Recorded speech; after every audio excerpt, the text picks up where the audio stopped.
തിരുവനന്തപുരം കടക്കാവൂരിൽ യുവതിയെ ബലാത്സംഗം ചെയ്ത കേസിൽ 60-കാരൻ പിടിയിൽ. ചിറയിൻകീഴ് കിഴുവലം നൈനാങ്കോണത്ത് മേലെവിള വീട്ടിൽ 60 വയസ്സുള്ള ഉദയകുമാറാണ് കടക്കാവൂർ പോലീസിന്റെ പിടിയിലായത്.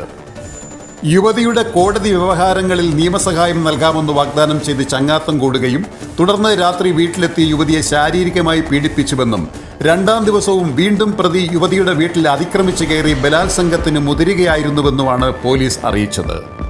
യുവതിയുടെ നിലവിളി കേട്ട് നാട്ടുകാർ ഓടിക്കൂടുന്നതിനിടയിൽ അർദ്ധനഗ്നനായ ഉദയകുമാർ യുവതിയുടെ വീട്ടിൽ നിന്ന് ഇറങ്ങി ഓടി ഓട്ടോറിക്ഷയിൽ കയറി രക്ഷപ്പെടുകയായിരുന്നു.